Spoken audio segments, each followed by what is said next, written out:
Chapter 33 of the Count of Monte Cristo by Alexandre Dumas.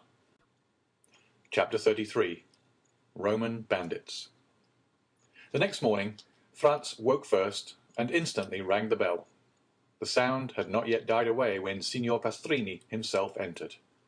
"Well, Excellency," said the landlord triumphantly, and without waiting for Franz to question him, "I feared yesterday, when I would not promise you anything, that you were too late. There is not a single carriage to be had. That is for the last 3 days of the Carnival." "Yes," returned Franz. "For the very 3 days it is most needed." "What is the matter?" said Albert, entering. "No carriage to be had?" "Just so," returned Franz. "You have guessed it." "Well, your eternal city is a nice sort of place." "That is to say, Excellency," replied Pastrini, who was desirous of keeping up the dignity of the capital of the Christian world in the eyes of his guest, "that there are no carriages to be had from Sunday to Tuesday evening. But from now till Sunday you can have 50 if you please." "Ah, that is something," said Albert. "Today is Thursday, and who knows what may arrive between this and Sunday?" 10 or 12,000 travellers will arrive," replied Franz, "which will make it still more difficult." "My friend," said Morcerf, "let us enjoy the present without gloomy forebodings for the future." "At least we can have a window." "Where?" "In the Corso." "Ah, a window!" exclaimed Signor Pastrini. "Utterly impossible. There was only one left on the 5th floor of the Doria Palace, and that has been let to a Russian prince for 20 sequins a day." The two young men looked at each other with an air of stupefaction. "Well," said Franz to Albert, "do you know what is the best thing we can do? It is to pass the Carnival at Venice. There we are sure of obtaining gondolas, if we cannot have carriages." "Oh, the devil, no!" cried Albert. "I came to Rome to see the Carnival, and I will, though I see it on stilts." "Bravo! An excellent idea. We will disguise ourselves as monster pulcinellos or shepherds of the land, and we shall have complete success." "Do your Excellencies still wish for a carriage from now to Sunday morning?" "Parbleu!" said Albert. "Do you think we are going to run about on foot in the streets of Rome, like lawyers' clerks?" "I hasten to comply with your Excellency's wishes. Only I tell you beforehand, the carriage will cost you 6 piastres a day." "And as I am not a millionaire, like the gentleman in the next apartment," said Franz, "I warn you that as I have been 4 times before at Rome, I know the prices of all the carriages. We will give you 12 piastres for today, tomorrow, and the day after, and then you will make a good profit." "But, Excellency," said Pastrini, still striving to gain his point. "Now go," returned Franz, "or I shall go myself and bargain with your affettatore, who is mine also. He is an old friend of mine, who has plundered me pretty well already, and in the hope of making more out of me, he will take a less price than the one I offer you. You will lose the preference, and that will be your fault." "Do not give yourselves the trouble, Excellency," returned Signor Pastrini, with the smile peculiar to the Italian speculator when he confesses defeat. "I will do all I can, and I hope you will be satisfied. And now we understand each other. When do you wish the carriage to be here?" "In an hour." "In an hour it will be at the door." An hour after the vehicle was at the door. It was a hack conveyance, which was elevated to the rank of a private carriage in honour of the occasion, but in spite of its humble exterior, the young men would have thought themselves happy to have secured it for the last 3 days of the Carnival. "Excellency," cried the cicerone, seeing Franz approach the window, "shall I bring the carriage near to the palace?" Accustomed as Franz was to the Italian phraseology, his first impulse was to look around him, but these words were addressed to him. Franz was the Excellency, the vehicle was the carriage, and the Hôtel de Londres was the palace. The genius for laudation characteristic of the race was in that phrase. Franz and Albert descended. The carriage approached the palace. Their Excellencies stretched their legs along the seats. The cicerone sprang into the seat behind. "Where do your excellencies wish to go?" asked he.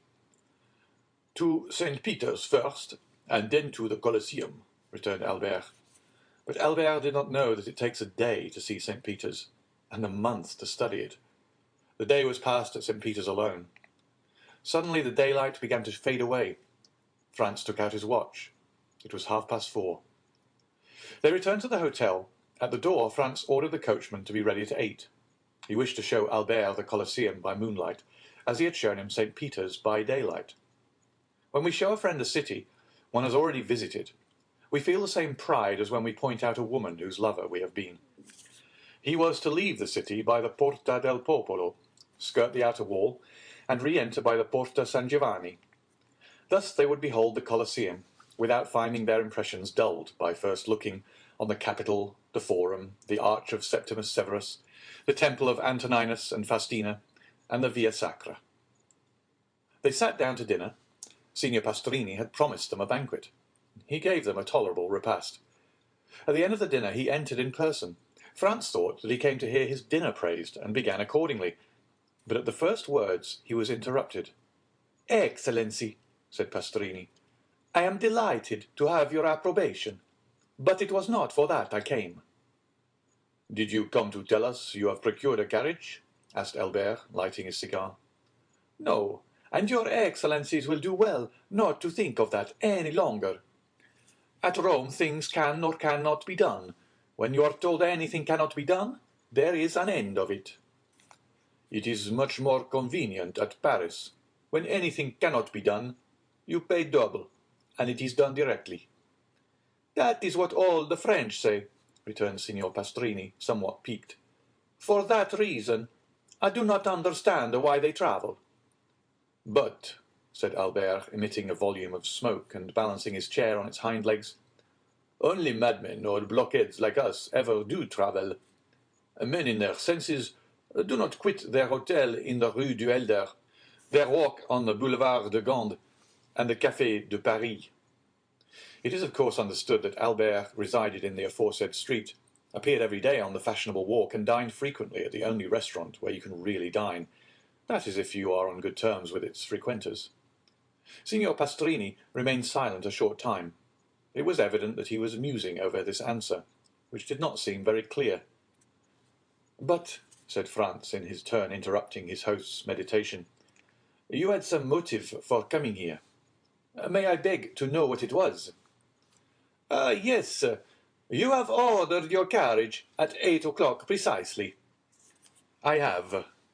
"You intend visiting Il Colosseo." "You mean the Colosseum?" "It is the same thing. You have told your coachman to leave the city by the Porta del Popolo, to drive around the walls and re-enter by the Porta San Giovanni."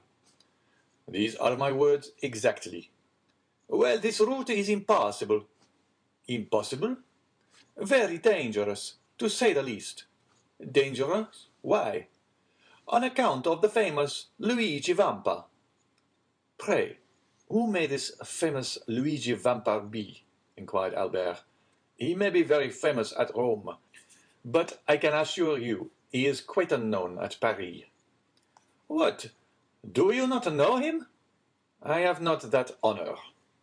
"You have never heard his name?" "Never." "Well, then, he is a bandit, compared to whom the De Cesaris and the Gasparones were mere children." "Now then, Albert," cried Franz, "here is a bandit for you at last."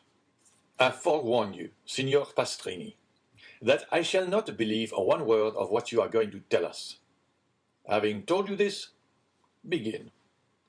"Once upon a time—" "Well, go on." Signor Pastrini turned toward Franz, who seemed to him the more reasonable of the two. We must do him justice. He had had a great many Frenchmen in his house, but had never been able to comprehend them. "Excellency," said he gravely, addressing Franz, "if you look upon me as a liar, it is useless for me to say anything. It was for your interest." "Albert does not say you are a liar, Signor Pastrini," said Franz, "but that he will not believe what you are going to tell us. But I will believe all you say, so proceed." But if your Excellency doubt my veracity— Signor Pastrini, returned Franz, you are more susceptible than Cassandra, who was a prophetess, and yet no one believed her, while you at least are sure of the credence of half your audience. Come, sit down and tell us all about this Signor Vampa. I had told your Excellency, he is the most famous bandit we have had since the days of Mastrilla. Well, what has this bandit to do with the order I have given the coachman to leave the city by the Porta del Popolo and to re-enter by the Porta San Giovanni? This, replied Signor Pastrini, that you will go out by one, but I very much doubt your returning by the other. Why? asked Franz. Because after nightfall you are not safe 50 yards from the gates. On your honor, is that true? Cried Albert.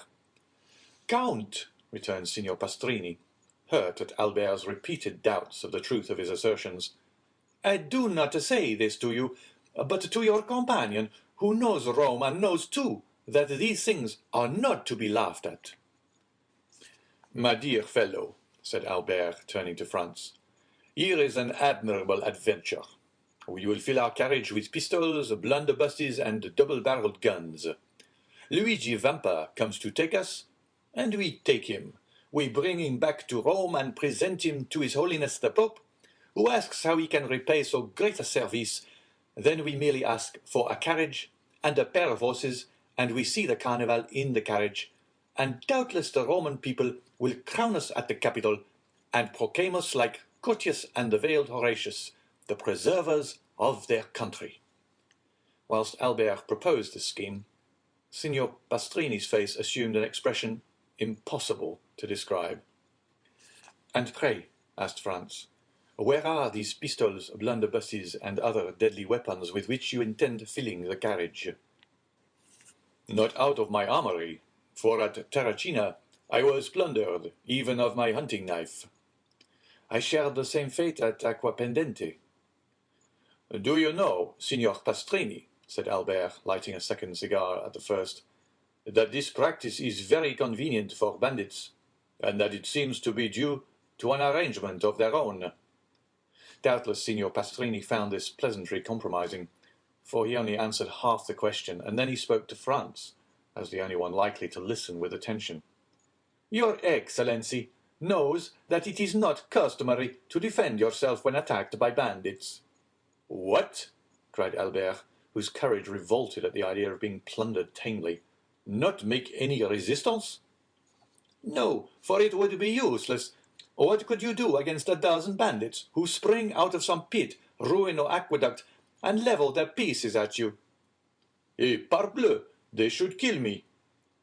The innkeeper turned to Franz with an air that seemed to say, Your friend is decidedly mad. My dear Albert, returned Franz, your answer is sublime and worthy the let him die of Corneille. Only, when Horace made that answer, the safety of Rome was concerned, but as for us it is only to gratify a whim, and it would be ridiculous to risk our lives for so foolish a motive. Albert poured himself out a glass of Lacrima Christi, which he sipped at intervals, muttering some unintelligible words. Well, Signor Pastrini, said Franz, now that my companion is quieted, and you have seen how peaceful my intentions are, tell me, who is this Luigi Vampa? Is he a shepherd or a nobleman? Young or old? Tall or short? Describe him, in order that if we meet him by chance, like Bugaboo John or Lara, we may recognize him. You could not apply to any one better able to inform you on all these points, for I knew him when he was a child, and one day that I fell into his hands, going from Ferentino to Altri, he, fortunately for me, recollected me and set me free, not only without a ransom, but made me a present of a very splendid watch, and related his history to me. Let us see the watch, said Albert. Signor Pastrini drew from his fob a magnificent Breguet, bearing the name of its maker, of Parisian manufacture, and a count's coronet. Here it is, said he. Best, returned Albert. I compliment you on it. I have its fellow. He took his watch from his waistcoat pocket. "And it cost me 3,000 francs. "Let us hear the history," said Franz, motioning Signor Pastrini to seat himself. "Your Excellencies permit it?" asked the host. "Bon Dieu!" cried Albert. "You are not a preacher to remain standing." The host sat down after having made each of them a respectful bow, which meant that he was ready to tell them all they wished to know concerning Luigi Vampa. "You tell me," said Franz, at the moment Signor Pastrini was about to open his mouth, "that you knew Luigi Vampa when he was a child. He is still a young man, then?" "A young man? He is only 22. He will gain himself a reputation." "What do you think of that, Albert? At 22 to be thus famous?" "Yes, and at his age, Alexander, Caesar, and Napoleon, who have all made some noise in the world, were quite behind him." "So," continued Franz, "the hero of this history is only 22. "Scarcely so much." "Is he tall or short?" "Of the middle height, about the same stature as his Excellency," returned the host, pointing to Albert. "Thanks for the comparison," said Albert with a bow. "Go on, Signor Pastrini," continued Franz, smiling at his friend's susceptibility. "To what class of society does he belong?" "He was a shepherd boy, attached to the farm of the Count of San Felice, situated between Palestrina and the Lake of Gabri. He was born at Pampinara, and entered the Count's service when he was 5 years old. His father was also a shepherd, who owned a small flock, and lived by the wool and milk which he sold at Rome. When quite a child, the little Vampa displayed a most extraordinary precocity. One day, when he was 7 years old, he came to the curate of Palestrina, and asked to be taught to read. It was somewhat difficult, for he could not quit his flock. But the good curate went every day to say mass at a little hamlet, too poor to pay a priest, and which, having no other name, was called Borgo. He told Luigi that he might meet him on his return, and that then he would give him a lesson, warning him that it would be short, and that he must profit as much as possible by it. The child accepted joyfully. Every day Luigi led his flock to graze on the road that leads from Palestrina to Borgo. Every day at 9 o'clock in the morning the priest and the boy sat down on a bank by the wayside, and the little shepherd took his lesson out of the priest's breviary. At the end of 3 months he had learned to read. This was not enough. He must now learn to write. The priest had a writing teacher at Rome make 3 alphabets, one large, one middling, and one small, and pointed out to him that by the help of a sharp instrument he could trace the letters on a slate, and thus learned to write. The same evening, when the flock was safe at the farm, the little Luigi hastened to the smith at Palestrina, took a large nail, heated and sharpened it, and formed a sort of stylus. The next morning he gathered an armful of pieces of slate, and began. At the end of 3 months he had learned to write. The curate, astonished at his quickness and intelligence, made him a present of pens, paper, and a penknife. This demanded new effort, but nothing compared to the first. At the end of a week he wrote as well with his pen as with the stylus. The curate related the incident to the Count of San Felice, who sent for the little shepherd, made him read and write before him, ordered his attendants to let him eat with the domestics, and to give him 2 piastres a month. With this, Luigi purchased books and pencils. He applied his imitative powers to everything, and like Giotto, when young he drew on his slate sheep, houses, and trees. Then with his knife he began to carve all sorts of objects in the wood. It was thus that Pinelli, the famous sculptor, had commenced. A girl of 6 or 7, that is a little younger than Vampa, tended sheep on a farm near Palestrina. She was an orphan, born at Valmontone, and was named Teresa. The 2 children met, sat down near each other, let their flocks mingle together, played, laughed, and conversed together. In the evening they separated the Count of San Felice's flock from those of Baron Cervetri, and the children returned to their respective farms, promising to meet the next morning. The next day they kept their word, and thus they grew up together. Vampa was 12, and Teresa 11. And yet their natural disposition revealed itself. Beside his taste for the fine arts, which Luigi had carried as far as he could in his solitude, he was given to alternating fits of sadness and enthusiasm, was often angry and capricious, and always sarcastic. None of the lads of Pampinara, Palestrina, or Valmontone had been able to gain any influence over him, or even to become his companion. His disposition, always inclined to exact concessions rather than to make them, kept him aloof from all friendships. Teresa alone ruled by a look, a word, a gesture, this impetuous character, which yielded beneath the hand of a woman, and which beneath the hand of a man might have broken, but could never have been bended. Teresa was lively and gay, but coquettish to excess.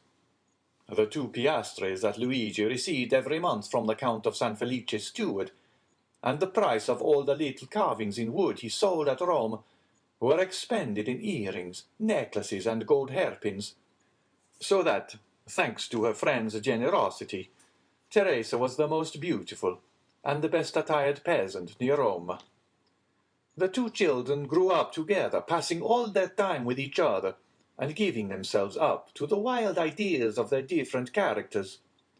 Thus, in all their dreams, their wishes, and their conversations, Vampa saw himself the captain of a vessel, general of an army, or governor of a province. Teresa saw herself rich, superbly attired, and attended by a train of liveried domestics. Then, when they had thus passed the day in building castles in the air, they separated their flocks, and descended from the elevation of their dreams to the reality of their humble position.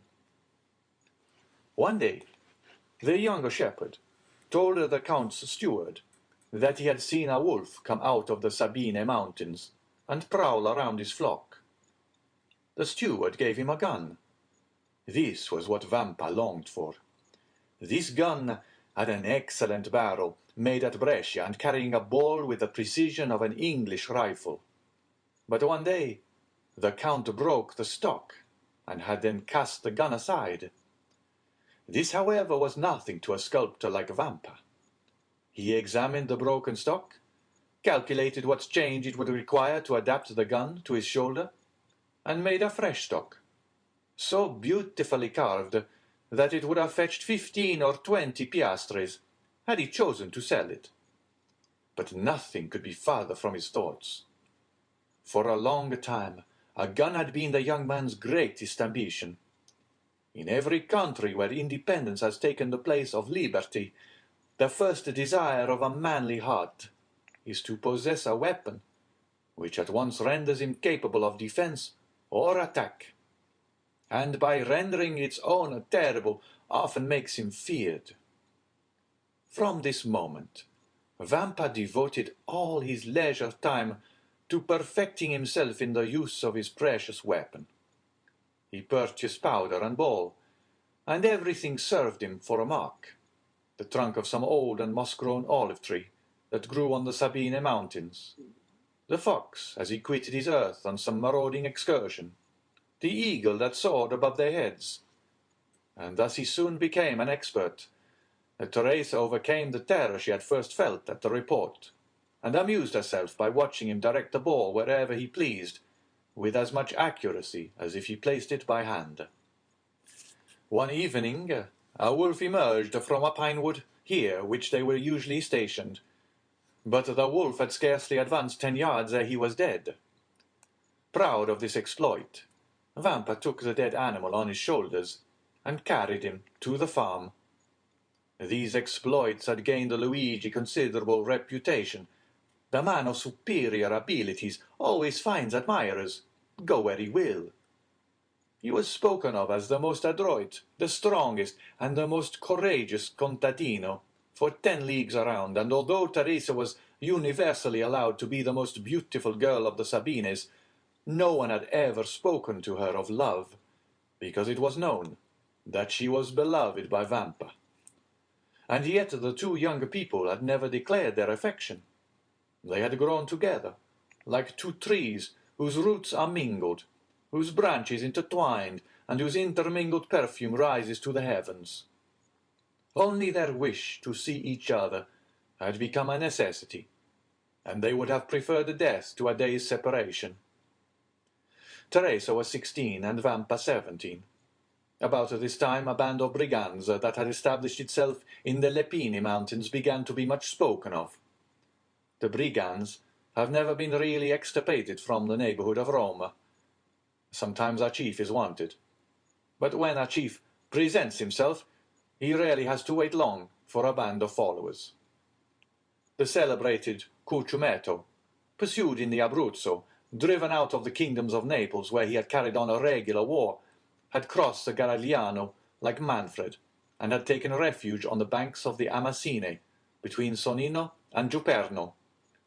He strove to collect a band of followers, and followed the footsteps of De Charis and Gasperone, whom he hoped to surpass. Many young men of Palestrina, Frascati, and Pappinara had disappeared. Their disappearance at first caused much disquietude, but it was soon known that they had joined Cucumetto. After some time, Cucumetto became the object of a universal attention. The most extraordinary traits of ferocious daring and brutality were related of him. One day he carried off a young girl, the daughter of a surveyor of Frosinone. The bandits' laws are positive. A young girl belongs first to him who carries her off. Then the rest draw lots for her, and she is abandoned to their brutality until death relieves her sufferings. When their parents are sufficiently rich to pay a ransom, a messenger is sent to negotiate. The prisoner is hostage for the security of the messenger. Should the ransom be refused, the prisoner is irrevocably lost. The young girl's lover was in Cucumetto's troop. His name was Carlini. When she recognized her lover, the poor girl extended her arms to him and believed herself safe. But Carlini felt his heart sink, for he but too well knew the fate that awaited her. However, as he was a favourite with Cucumetto, as he had for 3 years faithfully served him, and as he had saved his life by shooting a dragoon who was about to cut him down, he hoped the chief would have pity on him. He took Cucumetto one side, while the young girl, seated at the foot of a huge pine that stood in the centre of the forest, made a veil of her picturesque headdress to hide her face from the lascivious gaze of the bandits. There he told the chief all, his affection for the prisoner, the promises of mutual fidelity, and how every night since he had been near, they had met in some neighbouring ruins. It so happened that night that Cucumetto had sent Carlini to a village, so that he had been unable to go to the place of meeting. Cucumetto had been there, however, by accident, as he said, and had carried the maiden off. Carlini besought his chief to make an exception in Rita's favour, as her father was rich and he could pay a larger ransom.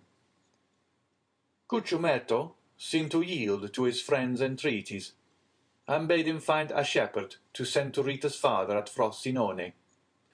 Carlini flew joyfully to Rita, telling her she was saved, and bidding her write to her father to inform him what had occurred, and that her ransom was fixed at 300 piastres.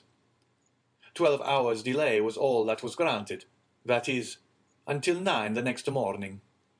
The instant the letter was written, Carlini seized it and hastened to the plain to find a messenger. He found a young shepherd watching his flock. The natural messengers of the bandits are the shepherds who live between the city and the mountains, between civilized and savage life. The boy undertook the commission, promising to be in Frosinone in less than an hour. Carlini returned, anxious to see his mistress, and announced the joyful intelligence.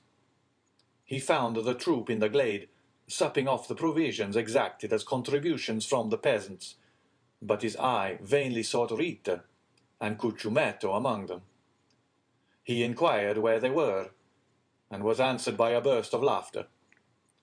A cold perspiration burst from every pore, and his hair stood on end. He repeated his question. One of the bandits rose and offered him a glass, filled with Orvieto, saying, "To the health of the brave Cucciumetto and the fair Rita." At this moment Carlini heard a woman's cry.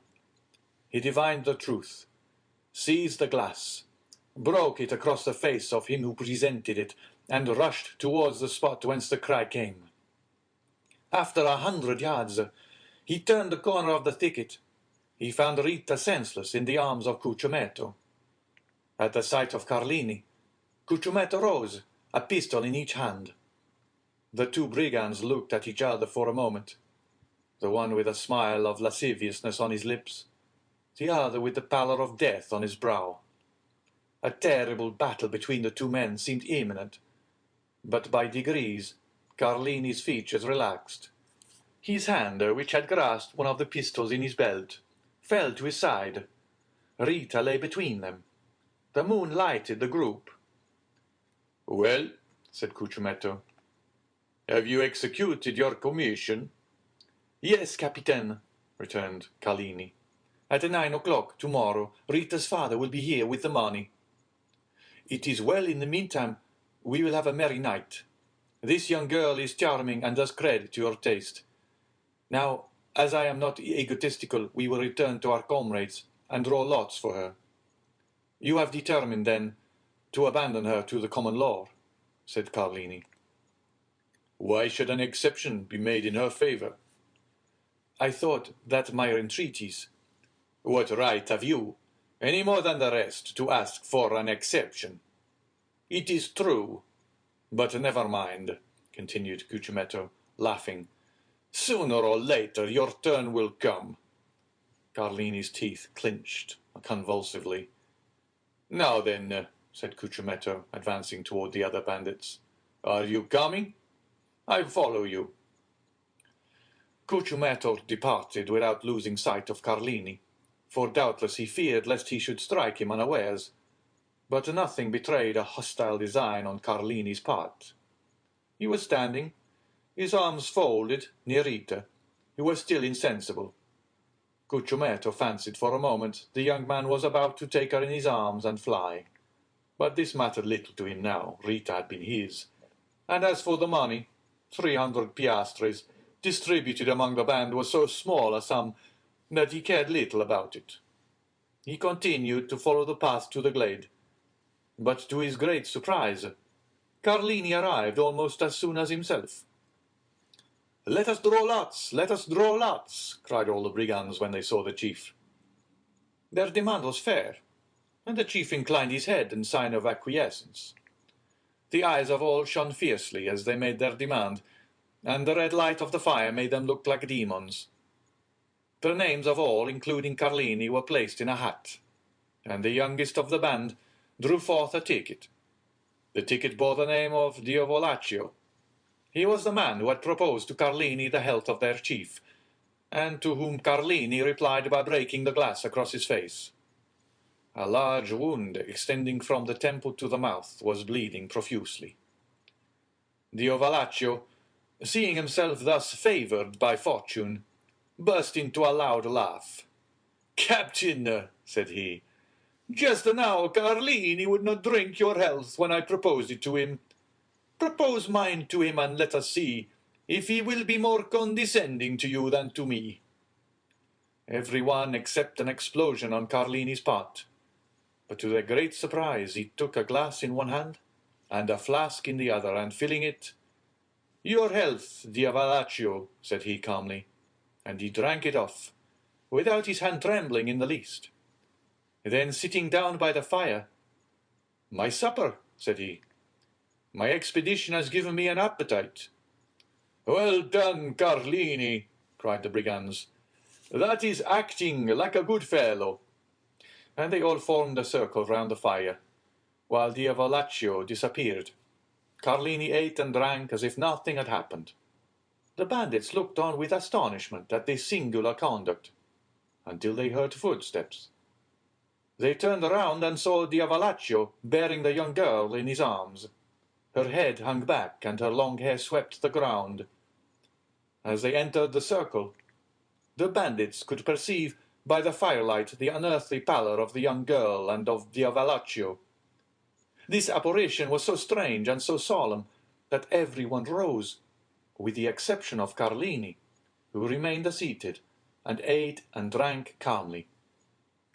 Diavolaccio advanced amidst the most profound silence, and laid Rita at the captain's feet.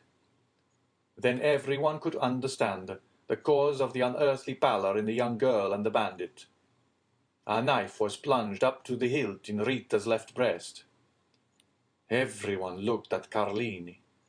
The sheath at his belt was empty. "Ah," said the chief, "I now understand why Carlini stayed behind." All savage natures appreciate a desperate deed. No other of the bandits would, perhaps, have done the same. But they all understood what Carlini had done. "Now then," cried Carlini, rising in his turn, and approaching the corpse, his hand on the butt of one of his pistols. "Does anyone dispute the possession of this woman with me?" "No," returned the chief. "She is thine." Carlini raised her in his arms, and carried her out of the circle of firelight. Cucumetto placed his sentinels for the night, and the bandits wrapped themselves in their cloaks, and lay down before the fire. At midnight the sentinel gave the alarm, and in an instant all were on the alert. It was Rita's father, who brought his daughter's ransom in person.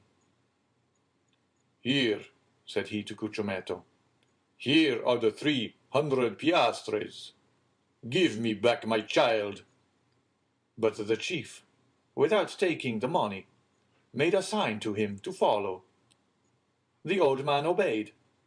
They both advanced beneath the trees, through whose branches streamed the moonlight. Cucumetto stopped at last, and pointed to two persons grouped at the foot of a tree. "There," said he, "demand thy child of Carlini. He will tell thee what has become of her." And he returned to his companions. The old man remained motionless. He felt that some great and unforeseen misfortune hung over his head. At length he advanced toward the group, the meaning of which he could not comprehend. As he approached, Carlini raised his head, and the forms of two persons became visible to the old man's eyes. A woman lay on the ground, her head resting on the knees of a man who was seated by her. As he raised his head, the woman's face became visible. The old man recognized his child, and Carlini recognized the old man. "I expected thee," said the bandit to Rita's father. "Wretch," returned the old man, "what hast thou done?" And he gazed with terror on Rita, pale and bloody, a knife buried in her bosom. A ray of moonlight poured through the tree, and lighted up the face of the dead. "Cucumetto had violated thy daughter," said the bandit. "I loved her, therefore I slew her, for she would have served as the sport of the whole band." The old man spoke not, and grew pale as death. "Now," continued Carlini, "if I have done wrongly, avenge her." And withdrawing the knife from the wound in Rita's bosom, he held it out to the old man with one hand, while with the other he tore open his vest. "Thou hast done well," returned the old man in a hoarse voice. "Embrace me, my son." Carlini threw himself, sobbing like a child, into the arms of his mistress's father. These were the first tears the man of blood had ever wept. "Now," said the old man, "aid me to bury my child." Carlini fetched 2 pickaxes, and the father and the lover began to dig at the foot of a huge oak, beneath which the young girl was to repose. When the grave was formed, the father kissed her first, and then the lover afterwards, one taking the head, the other the feet. They placed her in the grave.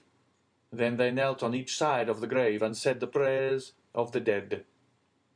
Then, when they had finished, they cast the earth over the corpse until the grave was filled. Then, extending his hand, the old man said, "I thank you, my son, and now leave me alone." "Yet," replied Carlini, "leave me, I command you." Carlini obeyed, rejoined his comrades, folded himself in his cloak, and soon appeared to sleep as soundly as the rest. It had been resolved the night before to change their encampment. An hour before daybreak, Cucumetto aroused his men and gave the word to march. But Carlini would not quit the forest without knowing what had become of Rita's father. He went toward the place where he had left him. He found the old man suspended from one of the branches of the oak which shaded his daughter's grave. He then took an oath of bitter vengeance over the dead body of the one and the tomb of the other. But he was unable to complete his oath, for 2 days afterwards, in an encounter with the Roman carbineers, Carlini was killed. There was some surprise, however, that as he was with his face to the enemy, he should have received a ball between his shoulders. That astonishment ceased when one of the brigands remarked to his comrades that Cucumetto was stationed 10 paces in Carlini's rear when he fell. On the morning of the departure from the forest of Frosinone, he had followed Carlini in the darkness, and heard this oath of vengeance, and like a wise man, anticipated it. They told 10 other stories of this bandit chief, each more singular than the other. Thus, from Fondi to Perusia, everyone trembles at the name of Cucumetto. These narratives were frequently the theme of conversation between Luigi and Teresa. The young girl trembled very much at hearing the stories, but Vampa reassured her with a smile, tapping the butt of his good fowling piece, which threw its ball so well, and if that did not restore her courage, he pointed to a crow perched on some dead branch, took aim, touched the trigger, and the bird fell dead at the foot of the tree. Time passed on, and the 2 young people had agreed to be married when Vampa should be 20 and Teresa 19 years of age. They were both orphans and had only their employer's leave to ask, which had been already sought and obtained. One day, when they were talking over their plans for the future, they heard 2 or 3 reports of firearms, and then suddenly a man came out of the wood near which the 2 young persons used to graze their flocks, and hurried towards them. When he came within hearing, he exclaimed, "I am pursued! Can you conceal me?" They knew full well that this fugitive must be a bandit, but there is an innate sympathy between the Roman brigand and the Roman peasant, and the latter is always ready to aid the former. Vampa, without saying a word, hastened to the stone that closed up the entrance to their grotto, drew it away, made a sign to the fugitive to take refuge there in a retreat unknown to everyone, closed the stone upon him, and then went and resumed his seat by Teresa. Instantly afterwards, 4 carbineers on horseback appeared on the edge of the wood. 3 of them appeared to be looking for the fugitive, while the 4th dragged a brigand prisoner by the neck. The 3 carbineers looked about carefully on every side, saw the young peasants, and galloping up began to question them. They had seen no one. "That is very annoying," said the brigadier, "for the man we are looking for is the chief." "Cucumetto," cried Luigi and Teresa at the same moment. "Yes, sir," replied the brigadier, "and as his head is valued at 1,000 Roman crowns, there would have been 500 for you if you had helped us to catch him." The 2 young persons exchanged looks. The brigadier had a moment's hope. 500 crowns are 3,000 lire, and 3,000 lire are a fortune for 2 poor orphans who are going to be married. "Yes, it is very annoying," said Vampa, "but we have not seen him." Then the carbineers scoured the country in different directions, but in vain. Then after a time they disappeared. Vampa then removed the stone, and Cucciumetto came out. Through the crevices in the granite, he had seen the two young peasants talking with the Cabiniers, and guessed the subject of their parley. He had read in the countenances of Luigi and Teresa their steadfast resolution not to surrender him, and he drew from his pocket a purse full of gold, which he offered to them. But Vampa raised his head proudly. As to Teresa, her eyes sparkled when she thought of all the fine gowns and gay jewelry she could buy with this purse of gold. Cucciumetto was a cunning fiend, and had assumed the form of a brigand instead of a serpent, and this look from Teresa showed to him that she was a worthy daughter of Eve, and he returned to the forest, pausing several times on his way, under the pretext of saluting his protectors. Several days elapsed, and they neither saw nor heard of Cucciumetto. The time of the carnival was at hand. The Count of San Felice announced a grand masked ball, to which all that were distinguished in Rome were invited. Teresa had great desire to see this ball. Luigi asked permission of his protector, the steward, that she and he might be present amongst the servants of the house. This was granted. The ball was given by the Count for the particular pleasure of his daughter Carmela, whom he adored. Carmela was precisely the age and figure of Teresa, and Teresa was as handsome as Carmela. On the evening of the ball, Teresa was attired in her best, her most brilliant ornaments in her hair, and gayest glass beads. She was in the costume of the women of Frascati. She wore the very picturesque garb of the Roman peasant at holiday time. They both mingled, as they had leave to do, with the servants and the peasants. The festa was magnificent, but only was the villa brilliantly illuminated, but thousands of coloured lanterns were suspended from the trees in the garden, and very soon the palace overflowed to the terraces, and the terraces to the garden walks. At each cross-path was an orchestra, and tables spread with refreshments. The guests stopped, formed quadrilles, and danced in any part of the grounds they pleased. Carmela was attired like a woman of Sonnino. Her cap was embroidered with pearls. The pins in her hair were of gold and diamonds. Her girdle was of Turkish silk with large embroidered flowers. Her bodice and skirt were of cashmere, her apron of Indian muslin, and the buttons of her corset were of jewels. Two of her companions were dressed, the one as a woman of Nettuno, and the other as a woman of La Riccia. 4 young men of the richest and noblest families of Rome accompanied them with that Italian freedom which has not its parallel in any other country in the world. They were attired as peasants of Albano, Velletri, Civita Castellana, and Sora. We need hardly add that these peasant costumes, like those of the young women, were brilliant with gold and jewels. Carmela wished to form a quadrille, but there was one lady wanting. Carmela looked all around her, but not one of the guests had a costume similar to her own, or those of her companions. The Count of San Felice pointed out Teresa, who was hanging on Luigi's arm in a group of peasants. "Will you allow me, father?" said Carmela. "Certainly," replied the Count.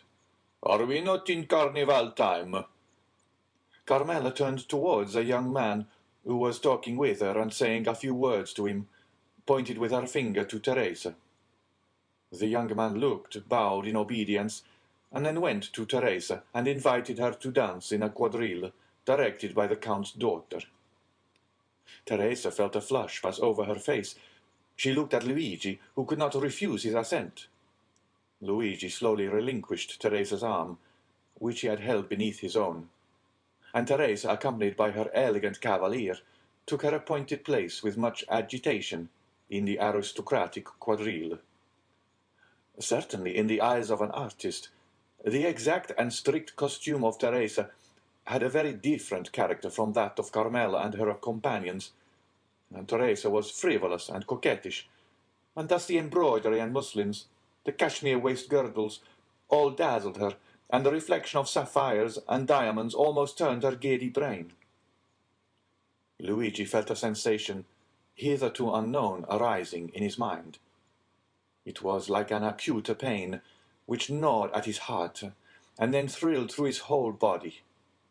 He followed with his eye each movement of Teresa and her cavalier. When their hands touched, he felt as though he should swoon. Every pulse beat with violence, and it seemed as though a bell were ringing in his ears.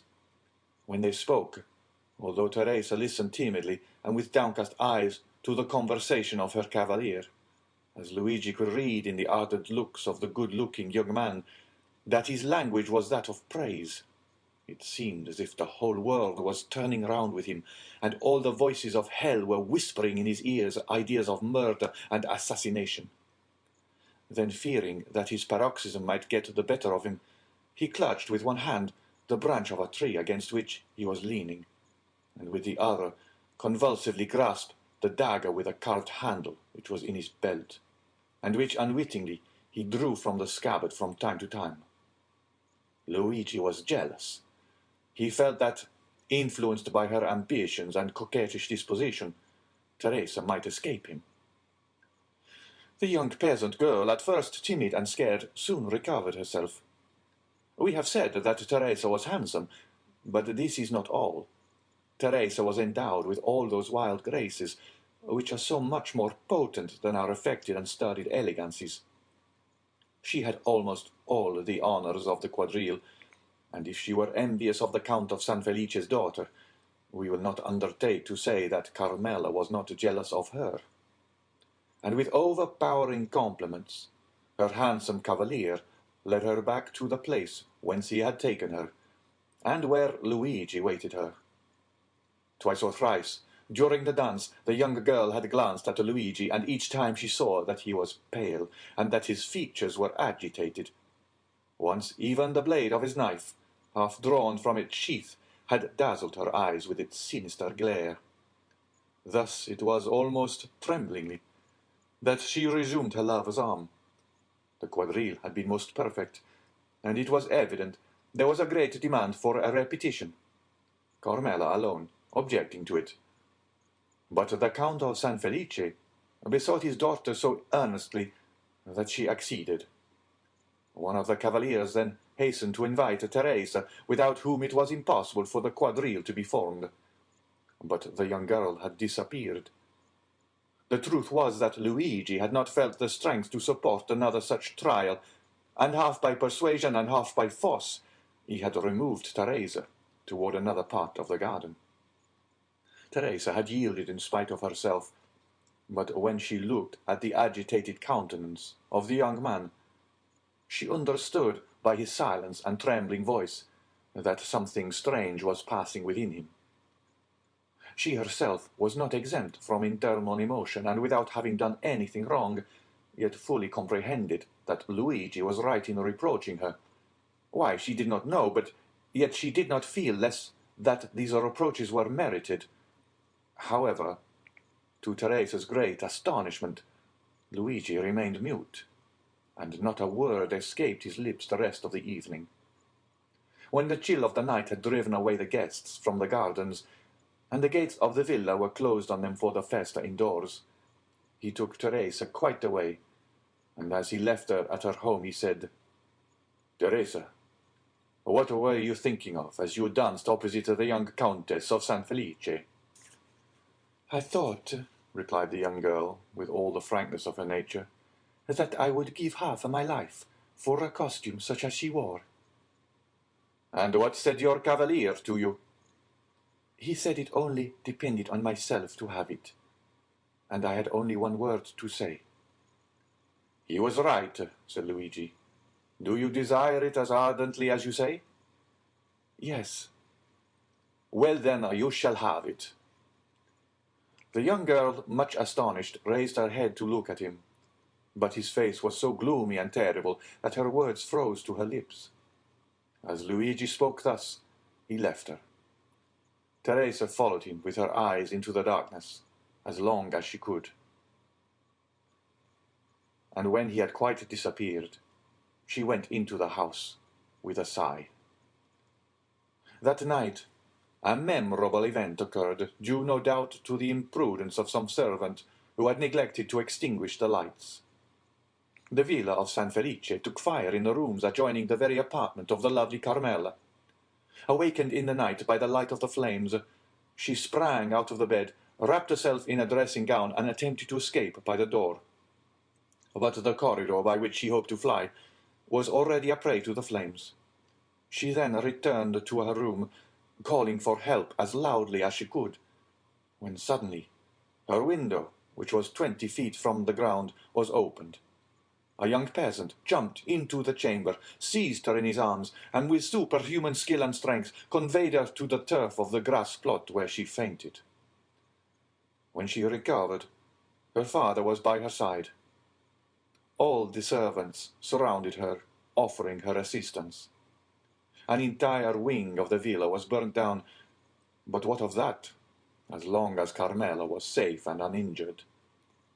Her preserver was everywhere sought for, but he did not appear. He was inquired after, but no one had seen him.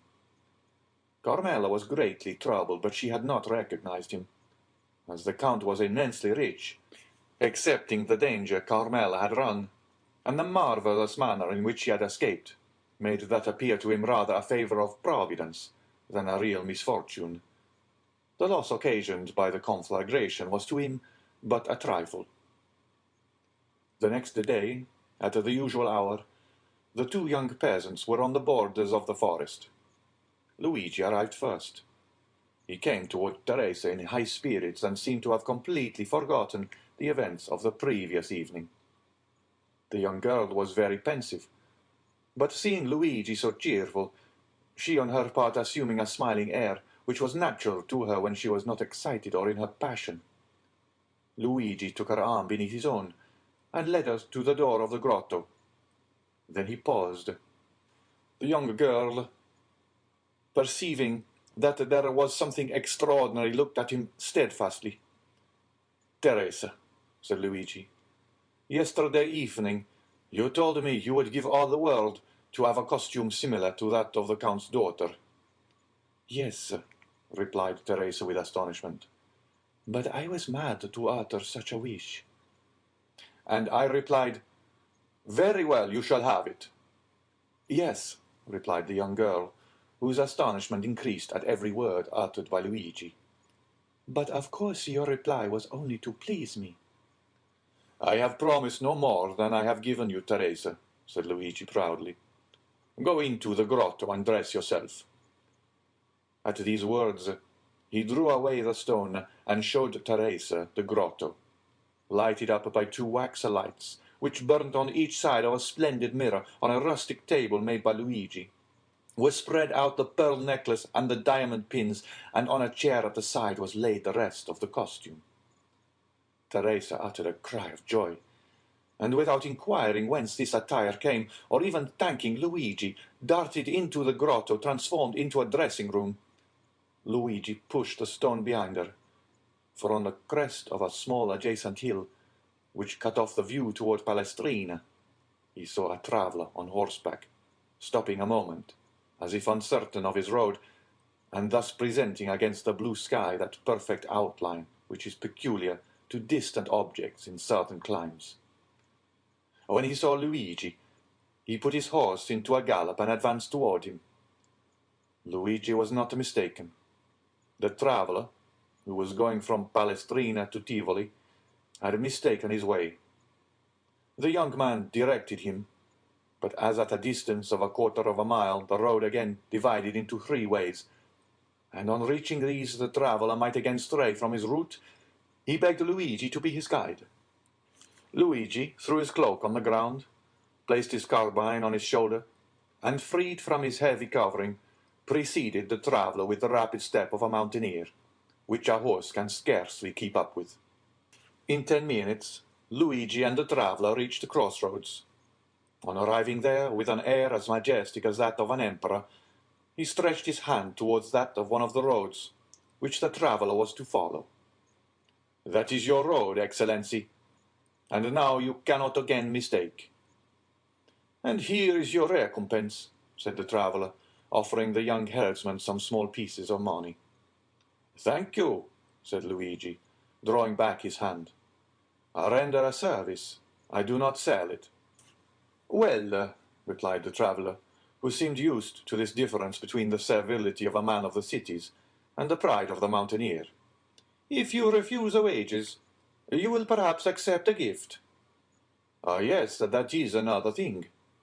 "Then," said the traveller, "take these 2 Venetian sequins, and give them to your bride to make herself a pair of earrings." "And then do you take this poniard?" said the young herdsman. "You will not find one better carved between Albano and Civita Castellana." "I accept it," answered the traveller, "but then the obligation will be on my side, for this poniard is worth more than 2 sequins." "For a dealer, perhaps, but for me, who engraved it myself, it is hardly worth a piastre." "What is your name?" inquired the traveller. "Luigi Vampa," replied the shepherd, with the same air as he would have replied, "Alexander, King of Macedon." "And yours?" "I," said the traveller, "am called Sinbad the Sailor." Franz Epinay started with surprise. "Sinbad the Sailor?" he said. "Yes," replied the narrator. "That was the name which the traveller gave to Vampa as his own." "Well, and what may you have to say against this name?" inquired Albert. "It is a very pretty name, and the adventures of the gentleman of that name amused me very much in my youth, I must confess." Franz said no more.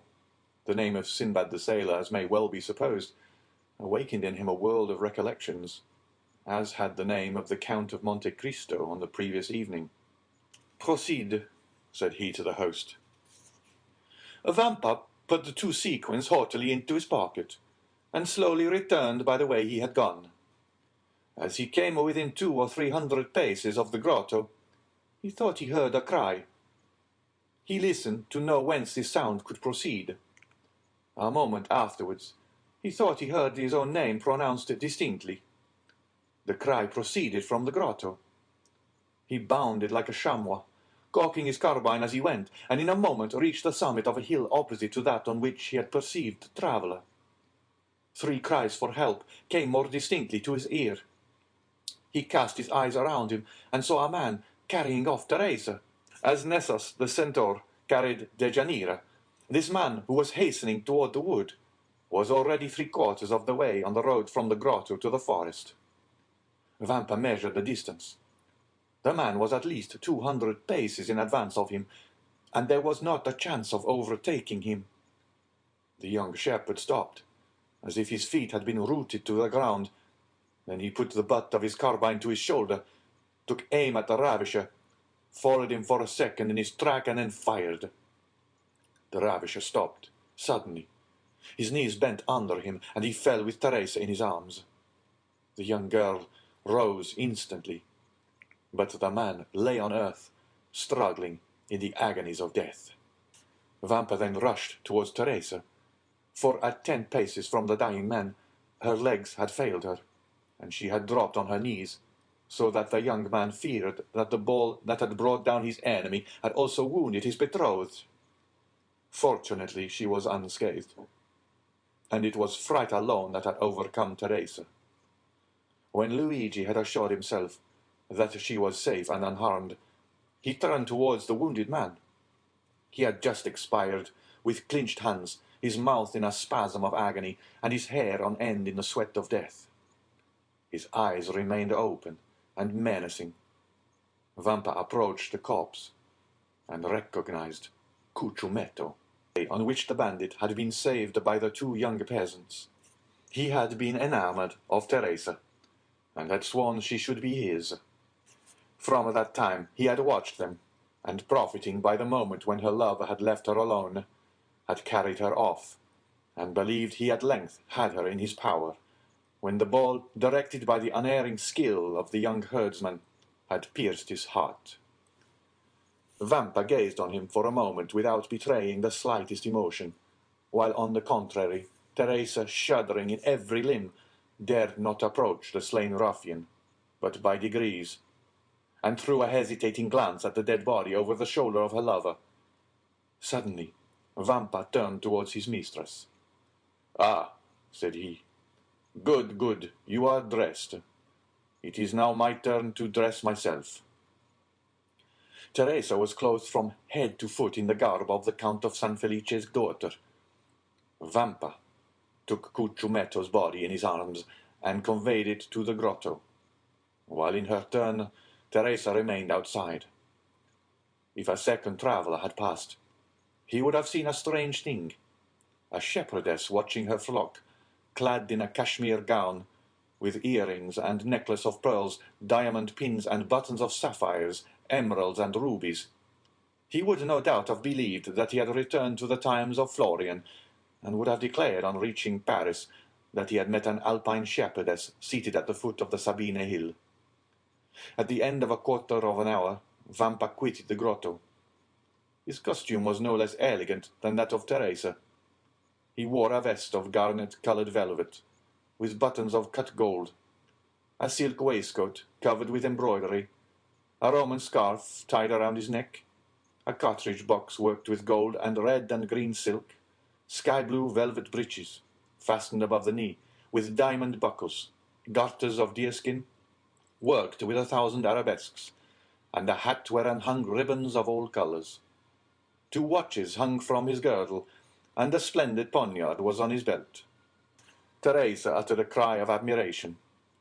Vampa, in this attire, resembled a painting by Leopold Robert or Schmetz. He had assumed the entire costume of Cucciumetto. The young man saw the effect produced on his betrothed, and a smile of pride passed over his lips.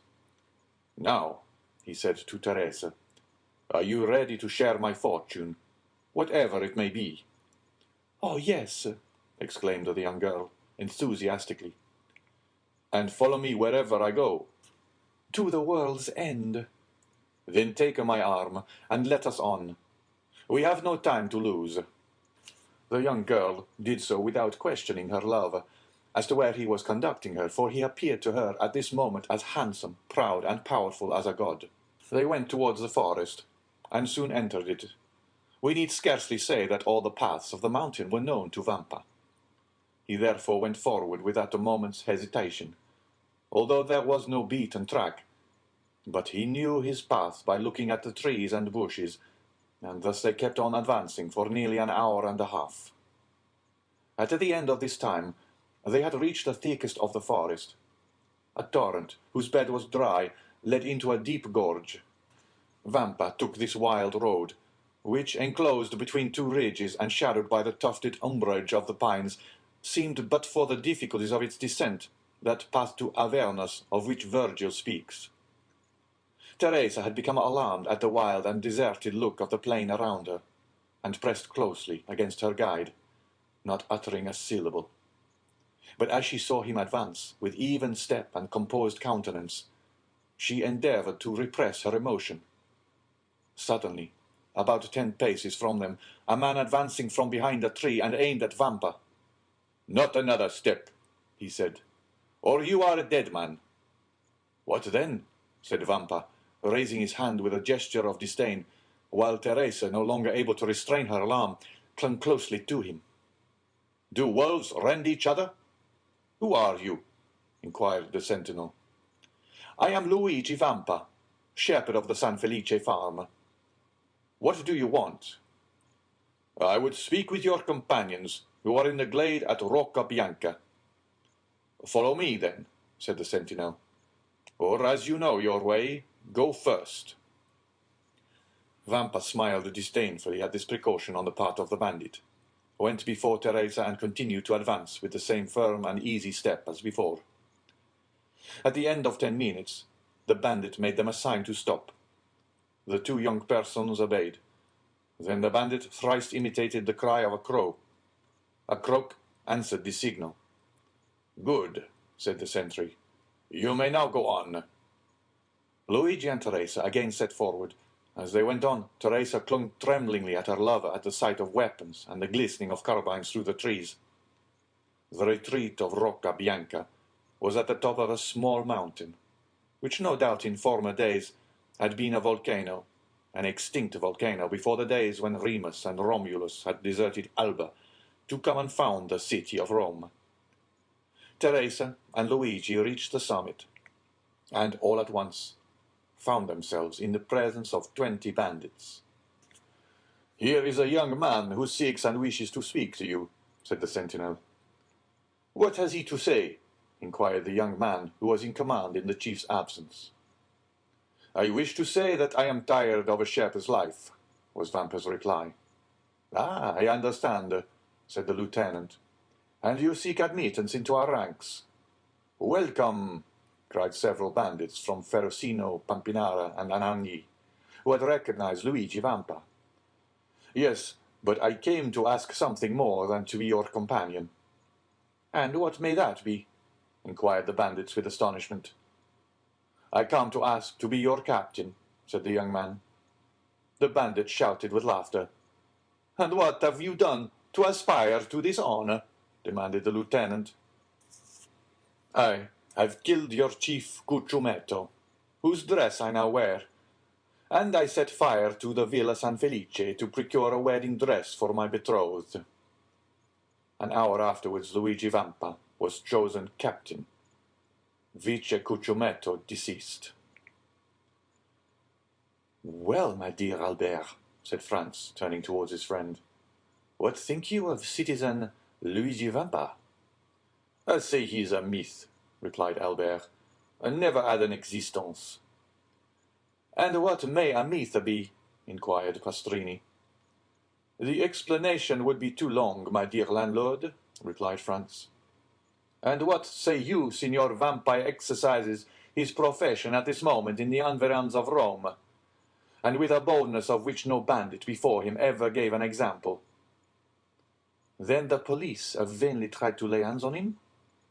"Why, you see, he has a good understanding with the shepherds in the plains, the fishermen of the Tiber, and the smugglers of the coast. They seek for him in the mountains, and he is on the waters. They follow him on the waters, and he is on the open sea. Then they pursue him, and he has suddenly taken refuge in the islands at Giglio, Guanuti, or Monte Cristo. And when they hunt for him there, he reappears suddenly at Albano, Tivoli, or La Riccia." "And how does he behave toward travellers?" "Alas, his plan is very simple. It depends on the distance he may be from the city, whether he gives 8 hours, 12 hours, or a day wherein to pay their ransom. And when that time has elapsed, he allows another hour's grace. At the 60th minute of this hour, if the money is not forthcoming, he blows out the prisoner's brains with a pistol shot, or plants his dagger in his heart, and that settles the account." "Well, Albert," inquired Franz of his companion, "are you still disposed to go to the Colosseum by the outer wall?" "Quite so," said Albert, "if the way be picturesque." The clock struck 9 as the door opened and a coachman appeared. "Excellencies," said he, "the coach is ready." "Well then," said Franz, "let us to the Colosseum." "By the Porta del Popolo, or by the streets, your excellencies?" "By the streets, morbleu, by the streets," cried Franz. "Ah, my dear fellow," said Albert, rising and lighting his third cigar, "really, I thought you had more courage." So saying, the two young men went down the staircase and got into the carriage. End of chapter 33.